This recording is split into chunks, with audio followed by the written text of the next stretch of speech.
या देवी सर्वभूतेषु मां शक्तिरूपेण संस्थिता नमस्तस्यै नमस्तस्यै नमस्तस्यै नमो नमः।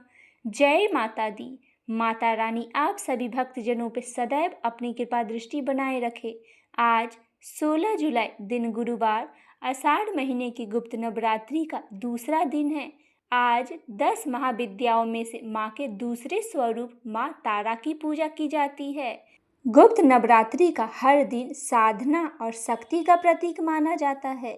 कहते हैं कि इन पवित्र पाठों का श्रद्धापूर्वक श्रवण करने से माँ दुर्गा की विशेष कृपा प्राप्त होती है।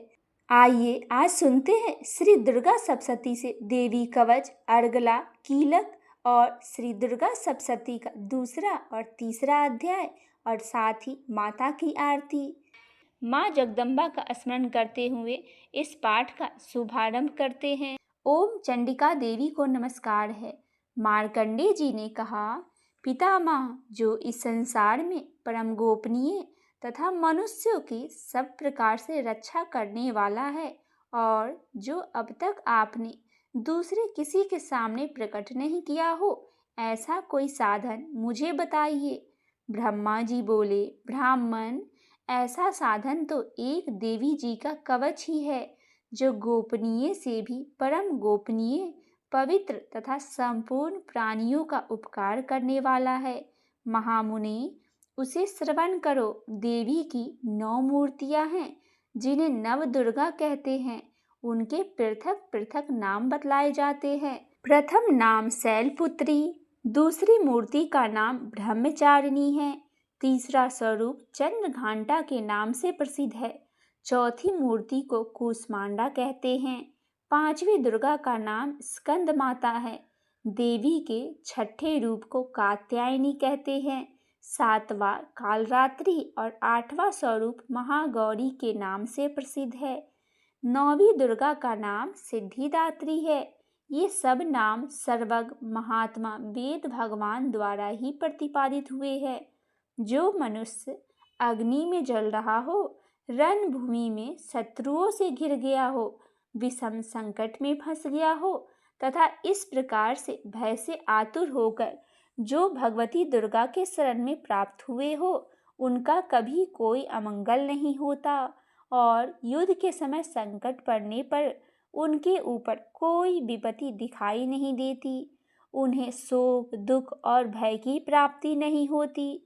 जिन्होंने भक्ति पूर्वक देवी का स्मरण किया है, उनका निश्चय ही अभ्युदय होता है। हे देवेश्वरी, जो तुम्हारा चिंतन करता है, उनकी तुम निसंदेह रक्षा करती हो। चामुंडा देवी पेड़ पर आरूढ़ होती है और बाराही भैंस पर सवारी करती है। ऐन्द्री का वाहन एरावत हाथी है। वैष्णव देवी गरुड़ पर ही आसन जमाती है।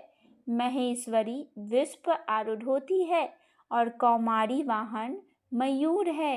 भगवान विष्णु की प्रियतमा लक्ष्मी देवी कमल के आसन पर विराजमान है और हाथों में कमल धारण किए हुए है। वृष पर आरूढ़ ईश्वरी देवी ने श्वेत रूप धारण कर रखा है और ब्राह्मणी देवी हंस पर बैठी हुई है और सब प्रकार के आभूषणों से विभूषित। इस प्रकार ये सभी माताएं सब प्रकार की योग शक्तियों से संपन्न हैं। इनके सिवा और भी बहुत सी देवियां हैं जो अनेक प्रकार के आभूषणों की शोभा से युक्त तथा नाना प्रकार के रत्नों से सुशोभित है। ये संपूर्ण देवियां क्रोध में भरी हुई है और भक्तों की रक्षा के लिए रथ पर बैठी दिखाई देती है। ये शंख, चक्र, गदा, शक्ति, हल और मूसल, खेटक, तोमर, परशु तथा पासा, कुंत और त्रिशूल एवं उत्तम सांग धनुष आदि अस्त्र शस्त्र अपने हाथों में धारण करती है। दैत्यों का शरीर का नाश करना, भक्तों का अभय दान देना और देवताओं को कल्याण करना, यही उनके शस्त्र धारण करने का उद्देश्य है। कवच आरंभ करने से पहले इस प्रकार प्रार्थना करनी चाहिए। महान रौद्र रूप, अत्यंत घोर पराक्रम, महान बल और महान उत्साह वाली देवी, तुम महान भय का नाश करने वाली हो। तुम्हें नमस्कार है। तुम्हारी ओर देखना भी कठिन है। शत्रुओं का भय बढ़ाने वाली जगदम्बिके, मेरी रक्षा करो। पूर्व दिशा में ऐन्द्री, इंद्र शक्ति मेरी रक्षा करे। अग्नि कोण में अग्नि शक्ति, दक्षिण दिशा में वाराही तथा नेतृत्व कोण में खड्गधारिणी मेरी रक्षा करे। पश्चिम दिशा में वारुणी और वायव्य कोण में मृग पर सवारी करने वाली देवी मेरी रक्षा करे। उत्तर दिशा में कौमारी और ईशान कोण में शूलधारिणी मेरी रक्षा करे। ब्राह्मणी, तुम ऊपर की ओर से मेरी रक्षा करो और वैष्णो देवी नीचे की ओर से मेरी रक्षा करे। इस प्रकार सबको अपना वाहन बनाने वाली चामुंडा देवी दसों दिशाओं में मेरी रक्षा करे। जया आगे से और विजया पीछे से मेरी रक्षा करे। वाम भाग में अजिता और दक्षिण भाग में अपराजिता रक्षा करे। उद्धोतिनी शिखा की रक्षा करे और उमा मेरे मस्तक पर विराजमान होकर रक्षा करे। ललाट में मालाधारी रक्षा करे और यशस्वनी देवी मेरी भौं की संरक्षण करे। भौं के मध्य भाग में त्रिनेत्रा और नथुनों की यम घंटा देवी रक्षा करे। दोनों नेत्रों के मध्य भाग में सांखनी और कानों में द्वारिका वासिनी रक्षा करे। कालिका देवी कपालों की तथा भगवती सांकरी कानों के मूल भाग की रक्षा करे। नासिका में सुगंधा और ऊपर की ओठ में चर्चिका देवी रक्षा करे।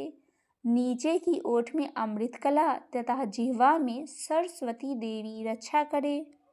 कौमारी दांतों की और चंडिका कंठ प्रदेश की रक्षा करे। चित्र घंटा गले की घाटी की और महामाया तलुओं में रहकर रक्षा करे। कामाक्षी ठोड़ी की और सर्वमंगला मेरी वाणी की रक्षा करे। भद्रकाली ग्रीवा में और धनुधरी पृष्ठवंश में रहकर रक्षा करे। कंठ के बाहरी भाग में नीलग्रीवा और कंठ के नली में नलकूबरी रक्षा करे। दोनों कंधों में खड्गनी और मेरे दोनों भुजाओं में वर्जधारिणी रक्षा करे। दोनों हाथों में दंडनी और अंगुलियों में अंबिका रक्षा करे। सुलेश्वरी नखों की रक्षा करे और कुलेश्वरी कुची में पेट में रहकर रक्षा करे। महादेवी दोनों स्तनों की और शोक विनाशिनी देवी मन की रक्षा करे। ललिता देवी हृदय में और शूलधारिणी उदर में रहकर रक्षा करे। नाभि में कामिनी और गुरहा भाग की गुरहेश्वरी रक्षा करे। पूतना और कामिका लिंग की और महिषावाहिनी गुदा की रक्षा करे। भगवती कटी भाग में और विंध्यवासिनी घुटनों की रक्षा करे। संपूर्ण कामनाओं को देने वाली महाबला देवी दोनों पिंडलियों की रक्षा करे। नारसिंही दोनों घुटियों की और तेजसी देवी दोनों चरणों के पृष्ठभाग की रक्षा करे। श्रीदेवी पैरों की अंगुलियों में तलवासिनी और पैरों के तलुओं में रहकर रक्षा करे। अपने दाढ़ों के कारण भयंकर दिखाई देने वाली दष्टक्राली देवी नखों की और ऊर्ध्वकेशनी देवी केशों की रक्षा करे। रोम बलियों के छिद्र में कौबेरी और त्वचा की बागेश्वरी रक्षा करे। पार्वती देवी रक्त, मज्जा, वसा, मांस, हड्डी और मेद की रक्षा करे। आंतों की कालरात्रि और पीत की मुक्तेश्वरी रक्षा करे। मूलाधार आदि कमल केशों में पद्मावती और कफ में चूड़ामणि देवी स्थित होकर रक्षा करे। नख के तेज की ज्वालामुखी रक्षा करे और जिसका किसी भी अस्त्र से भेदन नहीं हो सकता, वह अभेदा देवी शरीर के समस्त सिंधियों में रहकर रक्षा करे। ब्राह्मणी, आप मेरे प्रिय की रक्षा करे और छत्रेश्वरी छाया की तथा धर्मधारिणी देवी मेरे अहंकार, मन और बुद्धि की रक्षा करे। हाथ में वर्ज धारण करने वाली वर्ज हस्ता देवी मेरे प्राण, अपान, व्यान, उदान और समान वायु की रक्षा करे। कल्याण से शोभित होने वाली भगवती कल्याण शोभना मेरे प्राण की रक्षा करे। रस, रूप, गंध, शब्द और स्पर्श इन विषयों को अनुभव करते समय योगिनी देवी रक्षा करे तथा सत्वगुण, रजोगुण और तमोगुण की रक्षा सदा नारायणी देवी करे। वाराही आयु की रक्षा करे और वैष्णवी धर्म की रक्षा करे तथा चक्रिणी चक्र धारण करने वाली देवी यश, कीर्ति, लक्ष्मी, धन तथा विद्या की रक्षा करे। इंद्राणी आप मेरे गोत्र की रक्षा करे। चंडिके तुम मेरे पशुओं की रक्षा करो। महालक्ष्मी पुत्र की रक्षा करे और भैरवी पत्नी की रक्षा करे। मेरे पथ की सुपथा तथा मार्ग की क्षेम करी रक्षा करे। राजा के दरबार में महालक्ष्मी रक्षा करे और सब ओर व्याप्त रहने वाली विजया देवी संपूर्ण भयों से मेरी रक्षा करे।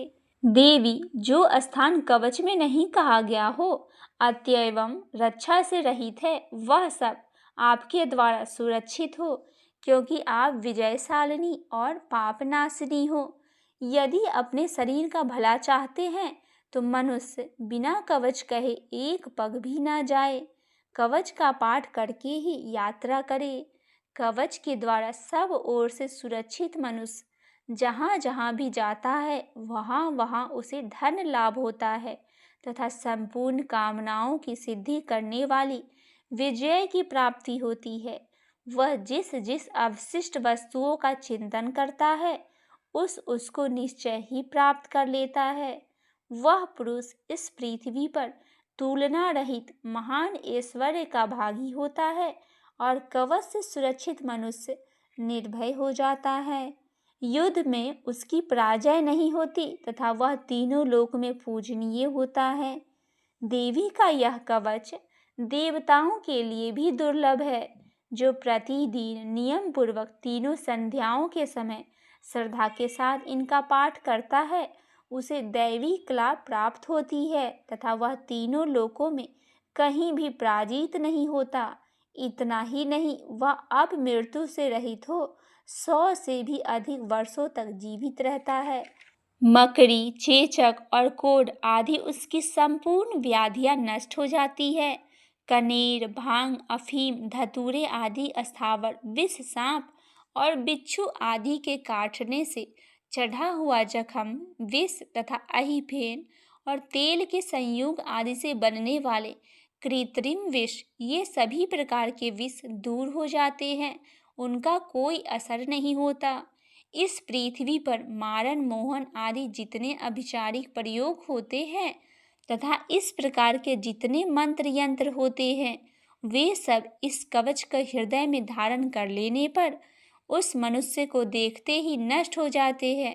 ये ही नहीं, पृथ्वी पर विचरने वाले ग्राम देवता, आकाशचारी देव, विशेष जल के संबंध से प्रकट होने वाले गण, उपदेश मात्र से सिद्ध होने वाले निम्न कोटि के देवता, अपने जन्म के साथ प्रकट होने वाले देवता, कुल देवता, माला, कंठमाला आदि डाकनी, सांकनी, अंतरिक्ष में विचरने वाली अत्यंत बलवती भयानक डाकनियां, ग्रह, भूत, पिशाच, यक्ष, गंधर्व, राक्षस, ब्रह्म राक्षस, बैताल, कूष्मांड और भैरव आदि अनिष्टकारक देवता भी हृदय में कवच धारण किए रहने पर उस मनुष्य को देखते ही भाग जाते हैं।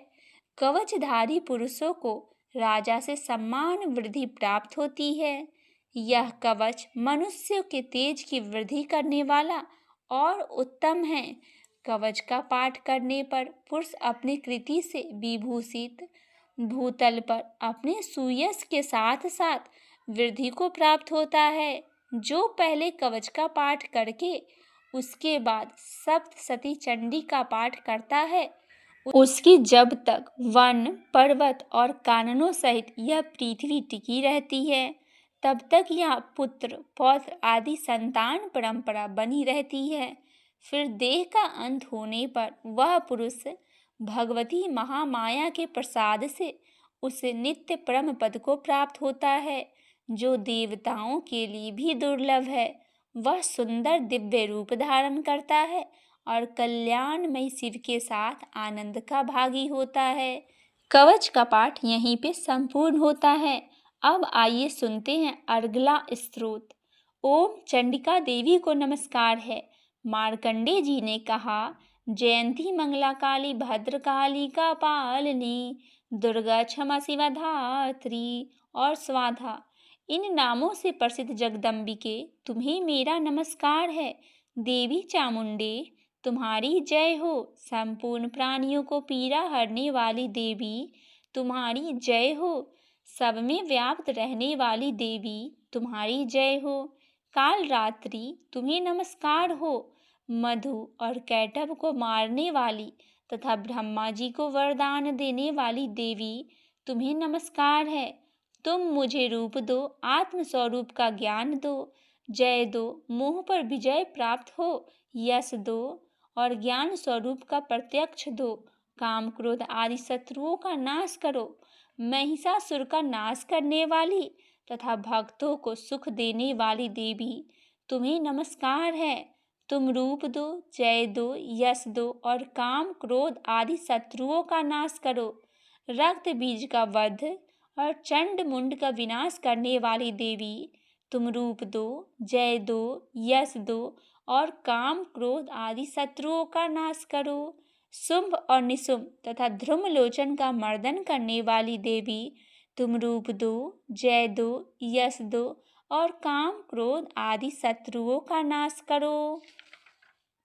सबके द्वारा वंदित युगल चरणों वाली तथा संपूर्ण सौभाग्य प्रदान करने वाली देवी तुम रूप दो, जय दो, यश दो और काम क्रोध आदि शत्रुओं का नाश करो। देवी तुम्हारे रूप और चरित्र अचिंत्य है। तुम समस्त शत्रुओं का नाश करने वाली हो। तुम रूप दो, जय दो, यश दो और काम क्रोध आदि शत्रुओं का नाश करो। पापों को दूर करने वाले चंडिके, जो भक्ति पूर्वक तुम्हारे चरणों में सर्वदा मस्तक झुकाते हैं, उन्हें रूप दो, जय दो, यश दो और काम क्रोध आदि शत्रुओं का नाश करो। रोगों को नाश करने वाले चंडिके, जो भक्ति पूर्वक तुम्हारी स्तुति करते हैं, उन्हें रूप दो, जय दो, यश दो और काम क्रोध आदि शत्रुओं का नाश करो। चंडिके, इस संसार में जो भक्ति पूर्वक तुम्हारी पूजा करते हैं, उन्हें रूप दो, जय दो, यश दो और काम क्रोध आदि शत्रुओं का नाश करो। मुझे सौभाग्य और आरोग्य दो, परम सुख दो, रूप दो, जय दो, यश दो और काम क्रोध आदि शत्रुओं का नाश करो। जो मुझसे द्वेष रखते हो, उनका नाश करो। मेरे बल की वृद्धि करो। मुझे रूप दो, जय दो, यश दो और काम क्रोध आदि शत्रुओं का नाश करो।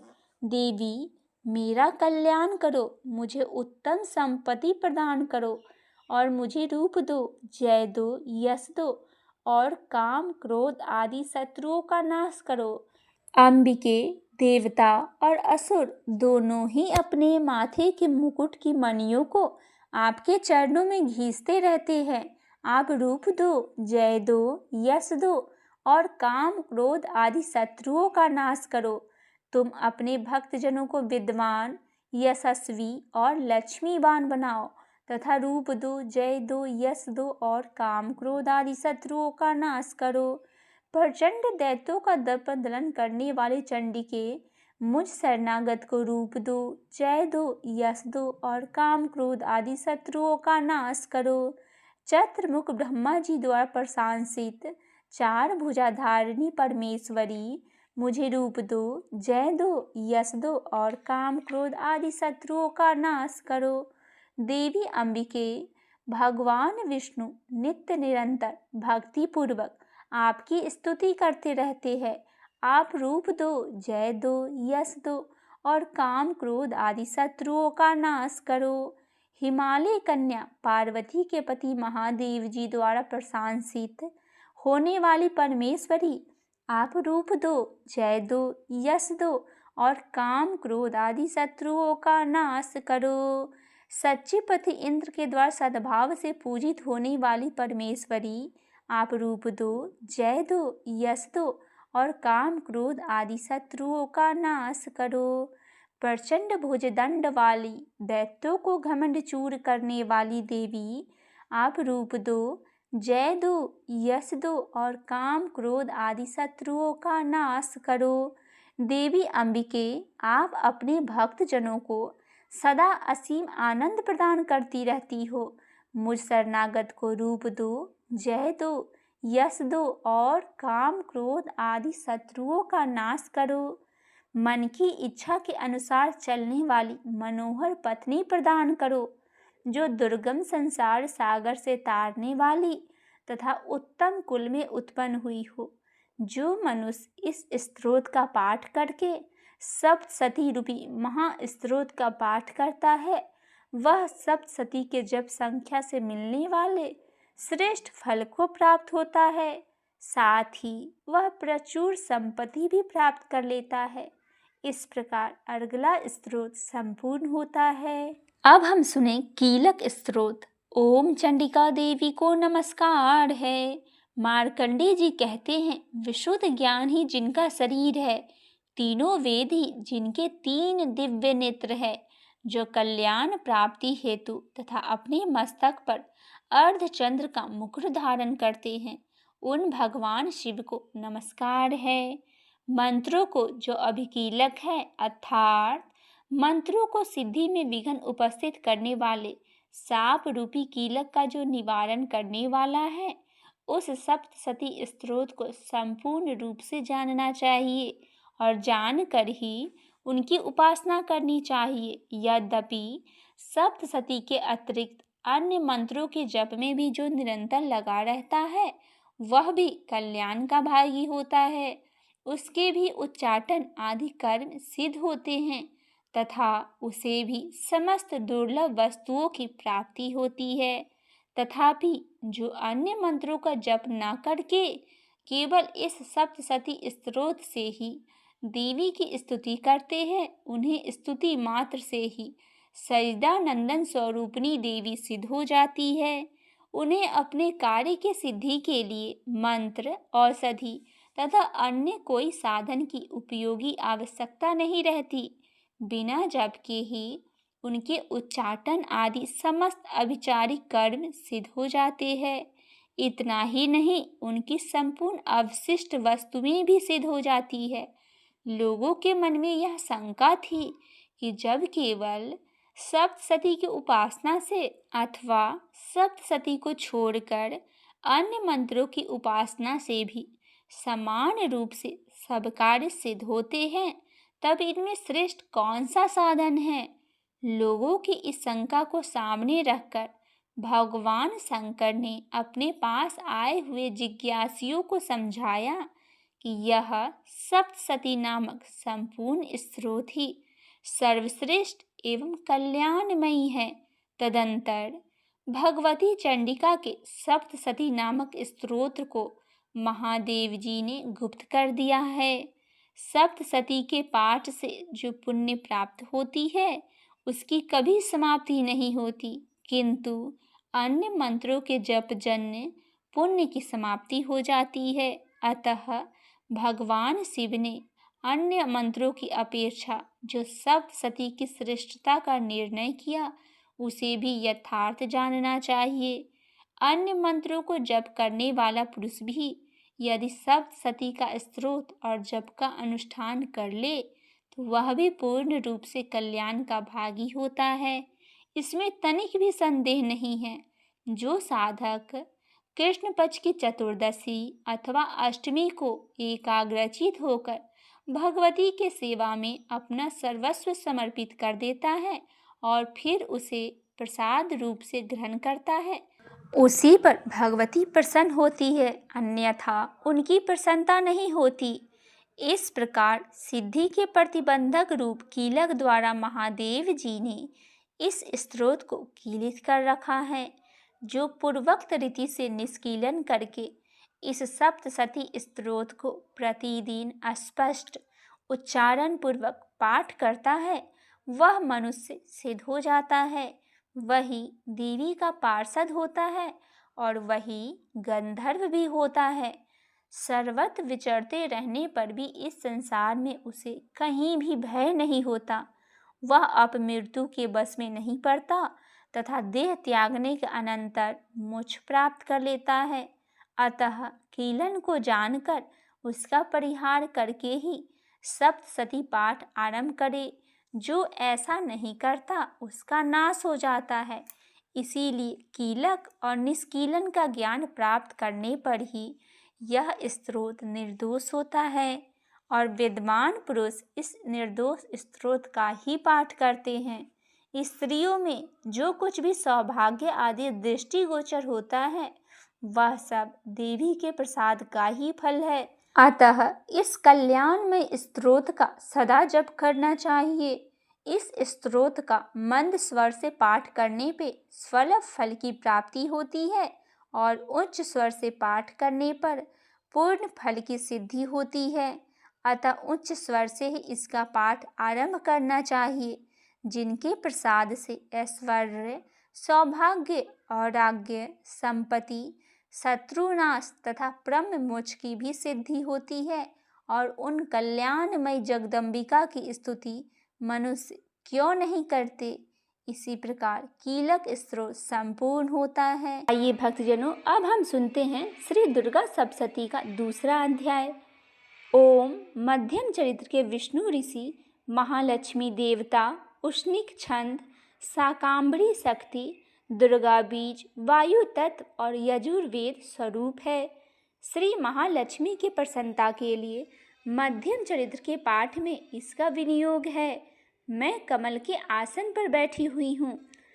प्रसन्न मुख वाली महिषासुर मर्दनी भगवती महालक्ष्मी का भजन करता हूँ, जो अपने हाथों में अक्षमाला, फरसा, गदा, बाण, वर्ज, पद्म, धनुष, कुंडिका, दंड, शक्ति, खड्ग, ढाल, शंख, घंटा और मधुपात, शूल, पास और चक्र धारण करती है।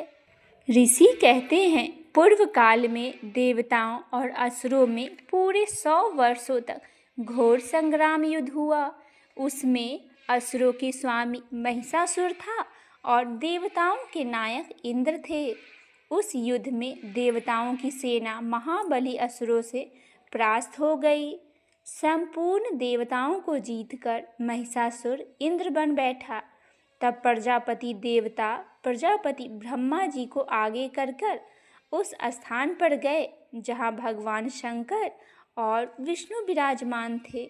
देवताओं ने महिषासुर के पराक्रम तथा अपनी पराजय का यथावत वृत्तांत उन दोनों देवेश्वरों से विस्तार पूर्वक कह सुनाया। वे बोले, भगवान महिषासुर सूर्य, इंद्र, अग्नि, वायु, चंद्रमा, यम, वरुण तथा अन्य देवताओं को भी अधिकार छीनकर स्वयं ही सबका अधिष्ठाता बन बैठा है। उस दुरात्मा महिष ने समस्त देवताओं को स्वर्ग से निकाल दिया है। अब वे मनुष्यों के भांति पृथ्वी पर विचरते हैं। दैत्यों की यह सारी करतूत हमने आप लोगों से कह सुनाई है। अब हम आपकी ही शरण में आए हैं। उसके वध का कोई उपाय सोचिए। इस प्रकार देवताओं के वचन सुनकर भगवान विष्णु और शिव ने दैत्यों पर बड़ा क्रोध किया। उनकी भौएं तन गई और मुंह टेढ़ा हो गया। तब अत्यंत कोप में भरे हुए चक्रपाणि श्री विष्णु के मुख से एक महान तेज प्रकट हुआ। इसी प्रकार ब्रह्मा, शंकर तथा इंद्र आदि अन्यान्य देवताओं के शरीर से भी बड़ा भारी तेज निकला। वह सब मिलकर एक हो गया। महान तेज का वह पुंज ज्वाल्यमान पर्वत सा जान पड़ा। देवताओं ने देखा, वहाँ उसकी ज्वालाएं संपूर्ण दिशाओं में व्याप्त हो रही थी। संपूर्ण देवताओं के शरीर से प्रकट हुए उस तेज की कहीं तुलना नहीं थी। एकत्रित होने पर वह एक नारी के रूप में परिणित हो गई और अपने प्रकाश से तीनों लोकों में व्याप्त जान पड़ी। भगवान शंकर का जो तेज था उससे उस देवी का मुख प्रकट हुआ। यमराज के तेज से उसके शरीर में बाल निकल आए। श्री विष्णु भगवान के तेज से उसकी भुजाएं उत्पन्न हुई। चंद्रमा के तेज से दोनों स्तनों और इंद्र के तेज से मध्य भाग कटी प्रदेश का प्रादुर्भाव हुआ। वरुण के तेज से जंघा और पिंडली तथा पृथ्वी के तेज से नितंब भाग प्रकट हुआ। ब्रह्मा के तेज से दोनों चरण और सूर्य की तेज से उसकी अंगुलियां प्रकट हुई। वसुओं के तेज से हाथों की अंगुलियां और कुबेर की तेज से नासिका प्रकट हुई। उस देवी के दांत प्रजापति के तेज से और तीनों नेत्र अग्नि के तेज से प्रकट हुए। उसकी भौहें संध्या के और कान वायु के तेज से उत्पन्न हुए। इसी प्रकार अन्य देवताओं के तेज से भी उस कल्याणमयी देवी का आविर्भाव हुआ। तदंतर समस्त देवताओं के तेज पुंज से प्रकट हुई देवी को देखकर महिषासुर के सताए हुए देवता बहुत प्रसन्न हुए। पिनाकधारी भगवान शंकर ने अपने शूल से एक शूल निकालकर उन्हें दिया। फिर भगवान विष्णु ने भी अपने चक्र से चक्र उत्पन्न करके भगवती को अर्पण किया। वरुण ने भी शंख भेंट किया। अग्नि ने उन्हें शक्ति दी और वायु ने धनुष तथा बाण से भरे हुए 2 तरकस प्रदान किए। सहस्त्र नेत्रों वाले देवराज इंद्र ने अपने वर्ज से वर्ज उत्पन्न करके दिया और ऐरावत हाथी से उतारकर 1 घंटा भी प्रदान किया। यमराज ने कालदंड, वरुण ने पास, प्रजापति ने स्फटिक कांच की माला तथा ब्रह्मा जी ने कमंडली भेंट किया। सूर्य ने देवी के समस्त रोमकूपों में अपनी किरणों का तेज भर दिया। काल ने उन्हें चमकती हुई ढाल और तलवार दी। क्षीर समुद्र ने उज्जवल हार तथा कभी जीर्ण न होने वाले 2 दिव्य वस्त्र भेंट किए। साथ ही उन्होंने दिव्य चूड़ामणि, 2 कुंडल, कड़े, उज्जवल अर्धचंद्र, सब बाहुओं के लिए कैयूर, दोनों चरणों के लिए निर्मल नुपुर, गले की सुंदर हांसली और सब अंगुलियों में पहनने के लिए रत्नों की बनी अंगूठियां भी दी। विश्वकर्मा ने उन्हें अत्यंत निर्मल फरसा भेंट किया। साथ ही अनेक प्रकार के अस्त्र और अभेद कवच दिया। इनके सिवा मस्तक और वक्ष स्थल पर धारण करने के लिए कभी न कुमलाने वाले कमलों की मालाएं दी। जलधि ने उन्हें सुंदर कमल का फूल भेंट दिया और हिमालय ने सवारी के लिए सिंह तथा भांति भांति के रत्न समर्पित किए। धनाध्यक्ष कुबेर ने मधु से भरा पान पात्र दिया तथा संपूर्ण नागों के राजा शेष ने, जो इस पृथ्वी को धारण करते हैं, उन्हें बहुमूल्य मणियों से विभूषित नागहार भेंट दिया। इसी प्रकार अन्य देवताओं ने भी आभूषणों और अस्त्र शस्त्र देकर देवी का सम्मान किया। तत्पश्चात उन्होंने बारंबार अट्ठास पूर्वक उच्च स्वर से गर्जना की। उनके भयंकर नाद से संपूर्ण आकाश गूंज उठा। देवी का वह अत्यंत उच्च स्वर से किया हुआ सिंहनाद कहीं समा न सका। आकाश उसके सामने लघु प्रतीत होने लगा। उससे बड़े जोर की प्रतिध्वनि हुई, जिससे संपूर्ण विश्व में हलचल मच गई और समुद्र कांप उठे। पृथ्वी डोलने लगी और समस्त पर्वत हिलने लगा। उस समय देवताओं ने अत्यंत प्रसन्नता के साथ सिंह वाहिनी भवानी से कहा, देवी तुम्हारी जय हो। साथ ही महर्षियों ने भक्ति भाव से विनम्र होकर उनका स्तवन किया। संपूर्ण त्रिलोकी को क्षोभग्रस्त देख दैत्यगण अपनी समस्त सेना को कवच आदि से सुसज्जित कर हाथों में हथियार ले सहसा उठकर खड़ा हो गया। उस समय महिषासुर ने बड़े क्रोध में आकर कहा, यह क्या हो रहा है? फिर वह संपूर्ण असुरों से घिरकर उस सिंहनाद की ओर लक्ष्य करके दौड़ा और आगे पहुंचकर उसने देवी को देखा, जो अपने प्रभाव से तीनों लोकों को प्रकाशित कर रही थी। उनके चरणों के भार से पृथ्वी दबी जा रही थी। माथे के मुकुट से आकाश में रेखा से खिंच रही थी तथा वे अपने धनुष के टंकार से 7 पतालों को क्षुब्ध किए देती थी। देवी अपनी 1000 भुजाओं से संपूर्ण दिशाओं को आच्छादित करके खड़ी थी। तदंतर उनके साथ दैत्यों का युद्ध छिड़ गया। नाना प्रकार के अस्त्र शस्त्र से प्रहार से संपूर्ण दिशाएं उद्भासित होने लगी। चिच्छुर नामक महान असुर महिषासुर का सेना नायक था। वह देवी के साथ युद्ध करने लगा। अन्य दैत्यों की चतुरंगनी सेना के साथ लेकर चामर भी लड़ने लगा। 60,000 रथियों के साथ आकर उद्र नामक महादैत्य ने लोहा लिया। 1 करोड़ रथियों के साथ लेकर महाहनु नामक दैत्य युद्ध करने लगा, जिसके रोएं तलवार के समान तीखे थे। वह असीलोमा नामक महादैत्य 5 करोड़ रथी सैनिकों के साथ युद्ध में आ डटा। 60 लाख रथियों से घिरा हुआ बास्कल नामक दैत्य भी उस युद्ध भूमि में लड़ने लगा। परिवारित नामक राक्षस हाथी सवार और घुड़सवार के अनेक दलों तथा 1 करोड़ रथियों को सेना लेकर युद्ध करने लगा। बिराल नामक दैत्य 5 अरब रथियों से घिरकर लोहा लेने लगा। इनके अतिरिक्त और भी हजारों महादैत्य रथ, हाथी और घोड़े की सेना के साथ लेकर वहां देवी के साथ युद्ध करने लगा। स्वयं महिषासुर उस रणभूमि में कोटि कोटि सहस्त्र रथ, हाथी और घोड़ों की सेना से घिरा हुआ खड़ा था। वे दैत्य देवी के साथ तोमर, भिंदपाल, शक्ति, मूसल, खड्ग, परशु और पटिस आदि अस्त्र शस्त्र से प्रहार करते हुए युद्ध कर रहे थे। कुछ दैत्यों ने उन पर शक्ति का प्रहार किया, कुछ लोगों ने पासा फेंका तथा कुछ दूसरे दैत्यों ने खड्ग का प्रहार करके देवी को मार डालने का उद्योग किया। देवी ने भी क्रोध में भरकर खेल खेल में ही अपने अस्त्र शस्त्र की वर्षा करके दैत्यों को वे समस्त अस्त्र शस्त्र काट डाले। उनके मुख पर परिश्रम या थकावट का रंच मात्र भी चिन्ह नहीं था। देवता और ऋषि उनकी स्तुति करते थे और वे भगवती परमेश्वरी दैत्यों के शरीर पर अस्त्र शस्त्र की वर्षा करती रही।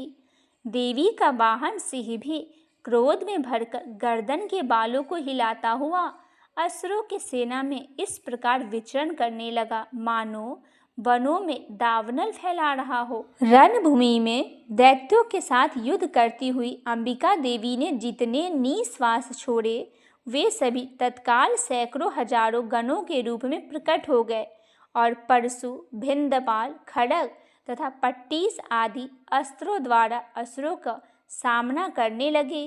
देवी की शक्ति से बढ़े हुए वे गण असुरों को नाश करते हुए नगाड़ा और शंख आदि बजाने लगे। उस संग्राम महोत्सव में कितने ही गण मृदंग बजा रहे थे। तदंतर देवी ने त्रिशूल से, गदा से, शक्ति की वर्षा से और खड्ग आदि से सैकड़ों महादैत्यों का संहार कर डाला।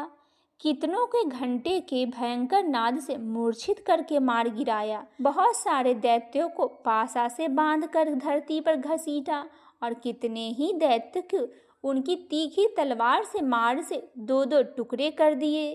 कितने ही गदे की चोट से घायल हो धरती पर सो गए। कितने ही मुसलों के मार से अत्यंत आहत होकर रक्त वमन करने लगे। कुछ दैत्य शूल से छाती फट जाने के कारण पृथ्वी पर ढेर हो गए। उस रणांगन में बाण समूह की वशिष्ठ से कितने ही असुरों के कमर टूट गई। बाज की तरह छटपटाने वाले देवपिंडक दैत्यगण अपने प्राणों से हाथ धोने लगे। किन्हीं की बाहें छिन्न भिन्न हो गई, कितनों के गर्दन कट गई। कितने ही दैत्यों के मस्तक कट कट कर गिरने लगे। कुछ लोगों के शरीर मध्य भाग में ही विदीर्ण हो गए। कितने ही महादैत्य जांघें कट जाने से पृथ्वी पर गिर पड़े। कितनों को ही देवी ने 1 बाह, 1 पैर और 1 नेत्र वाले करके 2 टुकड़ों में चीर डाला। कितने ही दैत्य मस्तक कट जाने पर भी गिरकर फिर उठ जाते थे और केवल धड़ के रूप में अच्छे अच्छे हथियार हाथ में ले देवी के साथ युद्ध करने लगते थे। दूसरे कबंध युद्ध के बाजों के लय पर नाचते थे। कितने ही बिना सिर के धड़ में हाथ में खड्ग, शक्ति और रिष्ट लिए दौड़ते थे तथा दूसरे दूसरे महादैत्य ठहरो ठहरो यह कहते हुए देवी को युद्ध के लिए ललकारते थे। जहाँ वह घोर संग्राम युद्ध हुआ था, वहाँ की धरती देवी के गिराए हुए रथ, हाथी, घोड़े और असुरों के लाशों से ऐसी पट गई थी कि वहाँ चलना फिरना असंभव हो गया था। दैत्यों के सेना में हाथी, घोड़े और असुरों के शरीर से इतनी अधिक मात्रा में रक्तपात हुआ था कि थोड़े ही देर में वहाँ खून की बड़ी बड़ी नदियाँ बहने लगी। जगदम्बा ने असुरों की विशाल सेना को क्षण भर में नष्ट कर दिया, ठीक उसी तरह जैसे तृण और काठ के भारी ढेर को आग कुछ क्षण में भस्म कर देता है। और वह सिंह भी गर्दन के बालों को हिला हिलाकर जोर जोर से गर्जना करता हुआ दैत्यों के शरीर से मानो उनके प्राण चून लेता था। वहाँ देवी के गणों ने भी उन महादैत्यों के साथ ऐसा युद्ध किया जिससे आकाश में खड़े हुए देवतागण उन पर बहुत संतुष्ट हुए और फूल बरसाने लगे। इस प्रकार श्री मार्कंडेय पुराण में सार्वजनिक मनवंतर कथा के अंतर्गत देवी महात्म्य के महिषासुर की सेना का वध नामक दूसरा अध्याय पूरा हुआ। आइए भक्तजनों, अब हम सुनते हैं श्री दुर्गा सप्तशती का तीसरा अध्याय, सेनापतियों सहित महिषासुर वध नामक तीसरा अध्याय। जगदम्बा के श्री अंगों की कांति उदय काल के सहस्त्रों सूर्य के समान है। वे लाल रंग की रेशमी साड़ी पहने हुए हैं। उनके गले में मुंडमाला शोभा पा रही है। दोनों स्तनों पर रक्त चंदन का लेप लगा है। वे अपने कर कमलों में जपमाला की विद्या और अभय तथा वर नामक मुद्राएं धारण किए हुए हैं। 3 नेत्रों से सुशोभित मुखारविंद की बड़ी शोभा हो रही थी। उनके मस्तक पर चंद्रमा के साथ ही रत्नमय मुकुट बंधा हुआ था तथा वे कमल के आसन पर विराजमान थी। ऐसी देवी को मैं भक्ति पूर्वक प्रणाम करता हूँ। ऋषि कहते हैं, दैत्यों के सेना को इस प्रकार तहस नहस होते हुए देखकर महादैत्य सेनापति चिच्छुर क्रोध में भरकर अंबिका देवी से युद्ध करने के लिए आगे बढ़ा। वह असुर रणभूमि में देवी के ऊपर इस प्रकार बाणों की वर्षा करने लगा जैसे बादल मेरुगिरी के शिखर पर पानी की धारा बरसा रहा हो। तब देवी ने अपने बाणों से उस बाण समूह का अन्यास ही काटकर उसके घोड़ों और सारथी को भी मार डाला। साथ ही उसके धनुष तथा अत्यंत ऊंची ध्वजा को भी तत्काल काट गिराया। धनुष कट जाने पर उसके अंगों को अपने बाणों से बींध डाला। धनुष, रथ, घोड़े और सारथी के नष्ट हो जाने पर वह असुर ढाल और तलवार लेकर देवी की ओर दौड़ा। उसने तीखी धार वाली तलवार से सिंह के मस्तक पर चोट करके देवी की भी बाएं भुजा में बड़े वेग से प्रहार किया। राजन, देवी के बाह पर पहुंचते ही वह तलवार टूट गया। फिर तो क्रोध से लाल आंखें करके उस राक्षस ने शूल हाथ में लिया और उसे उस महादैत्य के भगवती भद्रकाली के ऊपर चलाया। वह शूल आकाश से गिरते हुए सूर्य मंडल की भांति अपने तेज से प्रज्वलित हो उठा। वह शूल आकाश से गिरते हुए सूर्य मंडल की भांति अपने तेज से प्रज्वलित हो उठा। उस शूल को अपनी ओर आता देख देवी ने भी शूल का प्रहार किया। उससे राक्षस के शूल के सैकड़ों टुकड़े हो गए। साथ ही महादैत्य चिच्छुर की भी धज्जियां उड़ गई। वह प्राण से हाथ धो बैठा। महिषासुर के सेनापति उस महापराक्रमी चिच्छुर के मारे जाने पर देवताओं को पीड़ा देने वाला चामर हाथी पर चढ़कर आया। उसने भी देवी के ऊपर शक्ति का प्रहार किया, किंतु जगदम्बा ने उसे अपने हुंकार से ही आहत एवं निष्प्रभ करके तत्काल ही पृथ्वी पर गिरा दिया। शक्ति टूटकर गिरी हुई देख चामर को बड़ा क्रोध हुआ। अब उसने शूल चलाया, किंतु देवी ने भी उसे अपने बाणों द्वारा काट डाला। इतने में ही देवी का सिंह उछलकर हाथी के मस्तक पर चढ़ बैठा और उस दैत्यों के साथ खूब जोर लगाकर बाहुयुद्ध करने लगा। वे दोनों लड़ते लड़ते हाथी से पृथ्वी पर आ गए। अत्यंत क्रोध में भरकर एक दूसरे पर बड़े भयंकर प्रहार करते हुए लड़ने लगे। तदंतर सिंह बड़े वेग से आकाश की ओर उछला और उधर से गिरते समय उसने पंजों के मार से चामर का सिर धड़ से अलग कर दिया।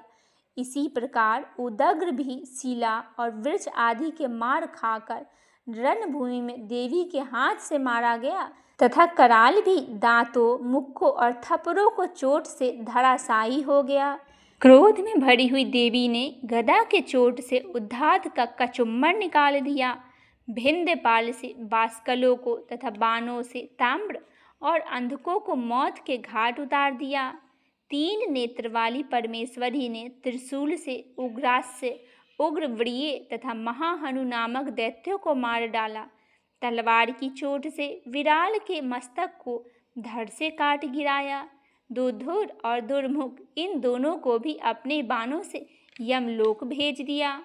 इस प्रकार अपनी सेना का संहार होता हुआ देख महिषासुर ने भैंस का रूप धारण करके देवी के गणों को त्रास देना आरंभ किया। किन्हीं को थुथुन से मारकर, किन्हीं के ऊपर खूरों का प्रहार करके, किन्हीं किन्हीं को पूंछ से चोट पहुंचाकर, कुछ को सींगों से विदीर्ण करके, कुछ गणों को वेग से, किन्हीं को सिंहनाद से, कुछ को चक्कर देकर और कितनों को निश्वास वायु के झोंकों से धराशायी कर दिया। इस प्रकार गणों के सेना को गिराकर वह असुर महादेवी के सिंह को मारने के लिए झपटा। इससे जगदम्बा को बड़ा क्रोध हुआ। उधर महापराक्रमी महिषासुर भी क्रोध में भरकर धरती को खुरों से खोदने लगा तथा अपनी सींगों से ऊंचे ऊंचे पर्वतों को उठाकर फेंकने लगा और गर्जन करने लगा। उसके वेग से चक्कर देने के कारण पृथ्वी क्षुब्ध होकर फटने लगी। उसकी पूंछ से टकराकर समुद्र और सब ओर से धरती डूबने लगी। हिलते हुए सींगों के आघात से विदीर्ण होकर बादलों के टुकड़े टुकड़े हो गए। उसके श्वास के प्रचंड वायु के वेग उड़े हुए सैकड़ों पर्वत आकाश से गिरने लगे। इस प्रकार क्रोध में भरे हुए उस महादैत्य को अपनी ओर आता देख चंडिका ने उसका वध करने के लिए महान क्रोध किया। उन्होंने पासा फेंक कर उस महान असुर को बांध लिया। उस महासंग्राम में बंध जाने पर उसने भैंस का रूप त्याग दिया और तत्काल ही सिंह के रूप में वह प्रकट हो गया। उस अवस्था में जगदम्बा ज्यों ही उसका मस्तक काटने के लिए उद्यत हुई, त्यों ही खड्गधारी पुरुषों के रूप में दिखाई देने लगा। तब देवी ने तुरंत ही बाणों की वर्षा करके ढाल और तलवार के साथ उस पुरुष को भी बींध डाला। इतने में ही वह महान गजराज के रूप में परिणत हो गया तथा अपने सूंडों से देवी के विशाल सिंह को खींचने लगा और गर्जन करने लगा। खींचते समय देवी ने तलवार से उसकी सूंड काट डाली। तब उस महादैत्य ने पुनः भैंस का शरीर धारण कर लिया और पहले के ही भांति चराचर प्राणियों सहित तीनों लोगों को व्याकुल करने लगा। तब क्रोध में भरी हुई जगत माता चंडिका बारंबार उत्तम मधुपान करने लगी और लाल आंख करके हंसने लगी। उधर वह बल और पराक्रम में मद से उन्मत्त हुआ राक्षस गर्जना करने लगा। तब क्रोध में भरी हुई जगत माता चंडिका बारंबार उत्तम मधु का पान करने लगी और लाल आंख करके हंसने लगी। उधर वह बल और पराक्रम के मद से उन्मत्त हुआ राक्षस गर्जन करने लगा और अपनी सींगों से चंडी के ऊपर पर्वत फेंकने लगा। उस समय देवी अपने बाणों के समूह से उसके फेंके हुए पर्वत को चूर्ण करती हुई बोली। बोलते समय उनका मुख मधु के मद से लाल हो रहा था और वाणी लड़खड़ा रही थी। देवी ने कहा, ओ मूढ़, मैं जब तक मधु पीती हूँ तब तक तू क्षण भर के लिए खूब गरज ले। मेरे हाथों से यहीं तेरी मृत्यु हो जाने पर अब शीघ्र ही देवता भी गर्जन करेंगे। ऋषि कहते हैं, यूं कहकर देवी उछली और उस महादैत्य के ऊपर चढ़ गई। फिर अपने पैर से उसे दबाकर उन्होंने शूल से उसके कंठ में आघात किया। उनके पैर से दबा होने पर भी महिषासुर अपने मुख से दूसरे रूप में बाहर होने लगा। अभी आधे शरीर से ही वह बाहर निकल पाया था कि देवी ने अपने प्रभाव से उसे रोक दिया। आधा निकला होने पर भी वह महादैत्य देवी से युद्ध करने लगा। तब देवी ने बहुत बड़ी तलवार से उसका मस्तक काट गिराया। फिर तो हाहाकार करती हुई दैत्यों की सारी सेना भाग गई तथा संपूर्ण देवता अत्यंत प्रसन्न हुए। देवताओं ने दिव्य महर्षियों के साथ दुर्गा देवी का स्तवन किया। गंधर्व राज गाना गाने लगे, अप्सराएं नृत्य करने लगी। इस प्रकार श्री मार्कंडेय पुराण में सार्वजनिक मनवंतर कथा के अंतर्गत देवी महात्म्य महिषासुर वध नामक 3रा अध्याय पूरा हुआ। बोलिए माँ दुर्गा भवानी की जय हो। आइए भक्तजनों, अब हम सुनते हैं माता की आरती। जय अम्बे गौरी मैया, जय श्यामा गौरी, तुमको निस दिन ध्यावत हरि ब्रह्मा शिवरी। जय अम्बे गौरी मांग सिंदूर विराजत, टीको मृग मद को, उज्ज्वल से दो नैना चंद्र बदननी को। जय अम्बे गौरी कनक समान कलेवर, रक्तांबर राजे, रक्त पुष्प गले माला कंठन पर साजे। जय अम्बे गौरी के हरि वाहन राजत, खड्ग खपर धारी, सुर नर मुनि जन सेवत, तिनके दुख हारी। जय अम्बे गौरी कानन कुंडल शोभित, नासाग्रे मोती, कोटि के चंद्र दिवाकर, समराजत ज्योति। जय अम्बे गौरी शुंभ निशुंभ बिदारे, महिषासुर घाती, ध्रुम विलोचन नैना, निस दिन मदमाती। जय अम्बे गौरी चंड मुंड संहारे, शोणित बीज हरे, मधु कैटभ दऊ मारे, सुरे भयहीन करे।